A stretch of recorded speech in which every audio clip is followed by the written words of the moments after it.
बातमीपत्रात आता पाहूयात गल्लीपासून ते दिल्लीपर्यंतच्या ताज्या घडामोडींचा धावता आढावा।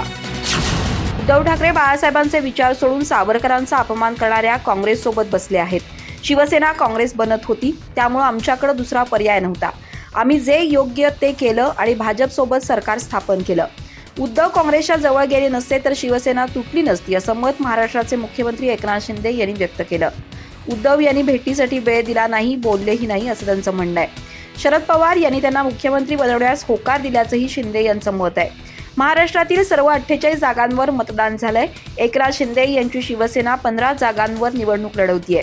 शिंदे यांनी म्हटलंय की आमचा फरक विचारसरणीचा होता। बाळासाहेबांच्या विचारसरणीशी जोडलेले आम्ही शिवसैनिक आहोत। उद्धव मुख्यमंत्री असताना शिवसेना कमकुवत होत होती। शिवसैनिकांना तुरुंगात जावं लागलं, प्रकल्प बंद पडत होते, व्यापारी आणि उद्योजक चिंतेत होते। अशा स्थितीत पुढची निवडणूक कशी लढवायची याची चिंता होती। उद्धव यांच्या नेतृत्व क्षमतेत कमतरता होती, म्हणून आम्ही त्यांना सोडले।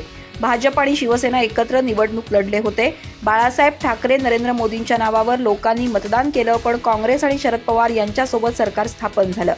भाजप सोबत राहिल्यास आपण मुख्यमंत्री होऊ शकणार नाही हे उद्धव ठाकरे यांना माहीत होतं। देवेंद्र फडणवीस यांच्याशी अनेकदा संपर्क साधण्याचा प्रयत्न केला, मात्र उद्धव यांनी प्रतिसाद दिला नाही। निकालाच्या दिवशीच उद्धव यांनी मुख्यमंत्री व्हायचं ठरवलं होतं, काँग्रेस सोबत जावं लागलं तरी, असं एकनाथ शिंदे यांनी म्हटलंय।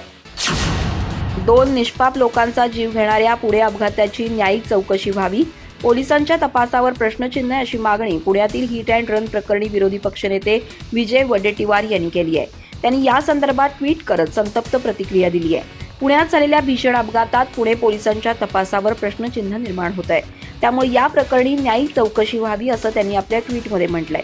पुणे अपघातातील आरोपीची अल्कोहोल चाचणी निगेटिव्ह असल्याचा अहवाल पोलिसांनी दिलाय। अल्पवयीन असलेला आरोपी दारू पीत असल्याचे सीसीटीव्ही फुटेज असूनही हा अहवाल आल्यानं पोलिसांच्या तपासावर प्रश्नचिन्ह उपस्थित होतं, असं ते म्हणाले। पुढे ते म्हणाले, अल्पवयीन आरोपीला दारू कशी उपलब्ध झाली, रजिस्ट्रेशन नसलेली गाडी पुण्यातील रस्त्यावर कशी आली, नियम डावलून बार आणि पब सुरू होते का, असतील तर त्यांच्यावर कारवाई का नाही, या प्रश्नांचा तपास न करता आरोपीला निर्दोष सिद्ध करण्यासाठी जणू पुणे पोलिसांचा तपास असल्याचं चित्र आहे। वडेट्टीवार यांनी आरोपी अल्पवयीन आहे हे माहीत असताना त्यांच्या वडिलांना अटक करण्यात इतका वेळ का लागला, असा प्रश्न उपस्थित करत या घटनेची न्यायिक चौकशी व्हावी आणि या प्रकरणात पुणे पोलिसांची सुद्धा चौकशी व्हावी, अशी मागणी वडेट्टीवार यांनी केली आहे। यंत्रणा भ्रष्ट करण्यात भाजप आणि शिंदे गट पटाईत आहेत, अशी टीका ठाकरे गटाचे खासदार संजय राऊत यांनी केली आहे। मुंबई जिथे जिथे शिवसेनेला भरघोस मतदान होऊ शकेल तिथंच कासवगतीनं यंत्रणा चालू होती। निवडणूक आयोग शेवटी सरकारी यंत्रणाच आहे, निवडणूक आयोगाला भाजपनं हाताशी घेतलंय, असा आरोप राऊतांनी केलाय।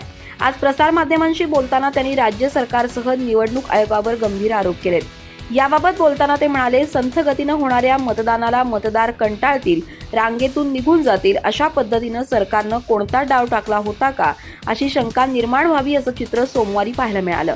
यामध्ये प्रांतीय किंवा जातीयवाद करायचा नाही, पण जिथं जिथं शिवसेना ठाकरे गटाच्या किंवा महाविकास आघाडीच्या उमेदवाराला भरघोस मतदान होऊ शकेल असं वाटलं, तिथंच कासव गतीनं यंत्रणा चालवली, असं राऊत म्हणाले।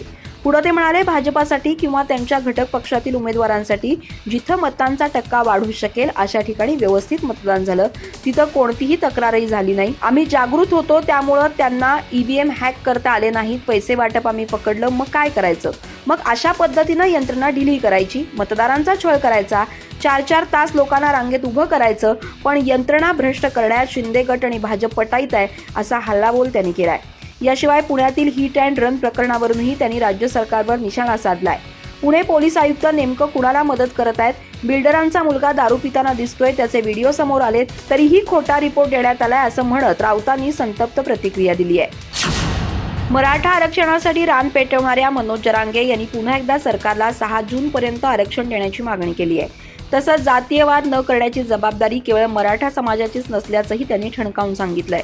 सरकारनं आमचं ऐकलं नाही तर आम्हाला सत्तेत घुसावं लागेल, एकदा सत्ता काबीज झाली की मग सगळ्या गोष्टी आपोआप होतील, असं ते सरकारला इशारा देत म्हणाले।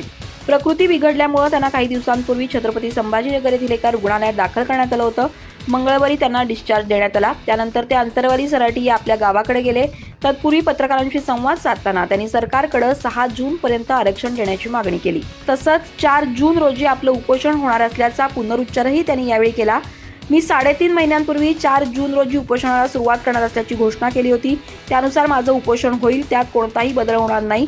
मराठा आणि कुणबी एकच असल्याचा कायदा पारित करायचा, सगळे सोयऱ्यांची अंमलबजावणी करायची, गुन्हे मागे घ्यायचे, शिंदे समितीचा कार्यकाळ आणखी 1 वर्ष वाढवायचा, या आमच्या मुख्य मागण्या आहेत.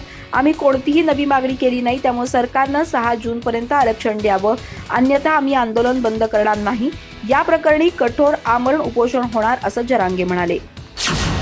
पुण्यातील हिट अँड रन प्रकरणी पोलिसांवर कथित दबाव टाकल्याप्रकरणी अडचणीत सापडलेले राष्ट्रवादी काँग्रेसच्या अजित पवार गटाचे आमदार सुनील टिंगरे यांनी मंगळवारी अखेर आपली बाजू स्पष्ट केली. आपण या प्रकरणातील आरोपीला वाचवण्याचा कोणताही प्रयत्न केला नाही. केवळ जबाबदार लोकप्रतिनिधी म्हणून मी घटनास्थळी जाऊन स्थितीचा आढावा घेतला.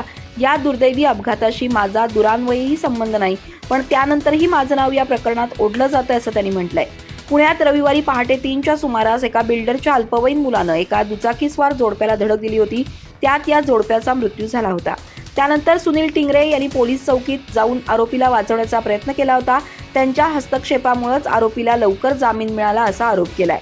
या प्रकरणी त्यांच्यावर टीकेची झोड उठल्यानंतर आमदार टिंगरे यांनी एका ट्विटद्वारे आपली बाजू स्पष्ट केली. तसंच आपला या घटनेशी कोणताही संबंध नसल्याचंही सुनील टिंगरे यांनी दावा केलाय. राज्यात सुरू असलेल्या दडपशाहीच्या विरोधात सर्वसामान्यांनी आवाज उठवला असला तरी इंडिया आघाडीतील नेत्यांनी मात्र पाहिजे तेवढा आवाज उठवला नाही, असं ट्विट करत राष्ट्रवादीच्या शरद पवार गटाचे आमदार रोहित पवार यांनी इंडिया आघाडीच्या नेत्यांना सुनावलंय. सोमवारी मतदान प्रक्रियेवर शिवसेना ठाकरे गटाचे प्रमुख उद्धव ठाकरे यांच्यासह महाविकास आघाडीच्या इतर नेत्यांनी आक्षेप घेतलाय. याचा संदर्भ देतच रोहित पवार यांनी हे ट्विट केलंय. एकूणच 5 टप्प्यातील मतदान प्रक्रियेत गैरप्रकार झाल्याचं त्यांनी म्हटलंय. पैसे वाटप, गुंडांचा वापर, बूथ ताब्यात घेणं, मतदारांनी मतदानाकडे पाठ फिरवावी या उद्देशानं शासकीय यंत्रणेला हाताशी धरून मतदान संथ करणं, मतदानाची आकडेवारी बदलणं, हजारो नावं मतदान यादीतून गायब करणं असे कधी न घडलेले प्रकार महाराष्ट्रानं या निवडणुकीत बघितले, असा आरोप त्यांनी ट्विटमधून केलाय. याशिवाय पुढे ते म्हणाले, या दडपशाहीच्या विरोधात सर्वसामान्यांनी आवाज उठवला असला तरी इंडिया आघाडीतील नेत्यांनी मात्र पाहिजे तेवढा आवाज उठवला नाही, याची एक नागरिक म्हणून खंत वाटते. केवळ सभा घेऊन जनता सोबत असून चालत नाही, निवडणुकाही पारदर्शकपणे पार पडणं आवश्यक आहे. त्यामुळे विरोधी पक्षातील सर्वच नेत्यांनी किमान आता तरी जागे होऊन या प्रकरणी दाद मागितली पाहिजे, असं रोहित पवार यांनी इंडिया आघाडीच्या नेत्यांना उद्देशून म्हटलंय. सचिन तेंडुलकरनं ऑनलाईन गेमिंगची जाहिरात बंद करावी, अन्यथा भारतरत्न पुरस्कार परत द्यावा, अशी मागणी करत प्रहारचे आमदार बच्चू कडूंनी आंदोलनाचा इशारा दिलाय. सचिन तेंडुलकर यांच्या विरोधात त्यांनी पुन्हा एकदा आक्रमक पवित्रा घेतलाय. याबाबत ते म्हणाले, जो अंगरक्षक सचिन तेंडुलकर यांचं रक्षण करत होता, त्यांना इजा होऊ नये म्हणून काम करत होता, त्यालाच सचिन करत असलेल्या ऑनलाईन गेमिंगच्या जाहिरातीमुळे जीव गमवावा लागला. हे दुर्दैवी आहे. सचिन तेंडुलकरनं याची जबाबदारी घेतली पाहिजे, असं त्यांनी म्हटलंय. तसंच सचिननं भारतरत्न परत करावा अशी मागणीही त्यांनी केली आहे. ज्याला आम्ही भारतरत्न म्हणून स्वीकारलं, त्यांचा गौरव केला, त्यांच्याच अंगरक्षकावर यांच्या जाहिरातीमुळे आत्महत्या करण्याची वेळ येत असेल तर त्याचा आम्ही निषेध करतो. एकतर त्यांनी भारतरत्न परत करावा किंवा त्या गेमिंगची जाहिरात करणं सोडलं पाहिजे, असं ते म्हणाले. दरम्यान काही दिवसांपूर्वीच माजी क्रिकेटपटू सचिन तेंडुलकर यांच्या अंगरक्षकानं आत्महत्या केली होती. ऑनलाईन रमीच्या व्यसनातून ही आत्महत्या केल्याचं सांगण्यात येत होतं. याच प्रकरणावरून बच्चू कडू यांनी आक्रमक भूमिका घेत 6 जूनला शिवराज्याभिषेक सोहळ्यादिनी सचिन तेंडुलकरच्या घरासमोर आंदोलन करण्याचा इशारा दिलाय. राष्ट्रीय स्वयंसेवक संघ आणि भारतीय जनता पक्ष यांच्यात अगदी जवळचा संबंध असल्याचं सर्वांनाच माहिती आहे. मात्र भाजप आता स्वतःला चालवू शकतो. ताकद कमी असताना भाजपला संघाची गरज होती. आता पक्ष सक्षम झाला, असं वक्तव्य भाजपचे राष्ट्रीय अध्यक्ष JP नड्डा यांनी केलं. त्यामुळे राजकीय वर्तुळात नाना चर्चा सुरू झाल्यात. खरंच भाजपला राष्ट्रीय स्वयंसेवक संघाची गरज नाही का? नड्डांच्या वक्तव्यामध्ये किती तथ्य आहे, याबाबत अनेकांच्या मनात प्रश्न निर्माण झाले. ते म्हणाले, सुरुवातीला आम्ही अक्षम असू, थोडे कमी असू, तेव्हा RSSची गरज होती. आज आम्ही मोठे झालो आहोत आणि सक्षम आहोत म्हणून भाजप स्वतः चालतो. हा फरक आहे. पुढे ते म्हणाले की भाजपकडे अशी कोणतीही कल्पना, योजना किंवा इच्छा नाही. यावर अद्याप कोणतीही चर्चा झालेली नाही. आपली यंत्रणा अशा प्रकारे काम करते की पक्षाची विचार प्रक्रिया संसदीय मंडळातील चर्चेतून ठरते. मग हा मुद्दा राष्ट्रीय परिषदेकडे जातो. पंतप्रधान नरेंद्र मोदी यांनी पक्षाचं लक्ष गरीब, शोषित, दलित, महिला, तरुण, शेतकरी आणि समाजातील उपेक्षित घटकांवर केंद्रित करण्याचा निर्णय घेतलाय. त्यांना मुख्य प्रवाहात आणून सक्षम केलं पाहिजे. आपण त्यांना मजबूत केलं पाहिजे, असं JP नड्डा यांनी म्हटलंय.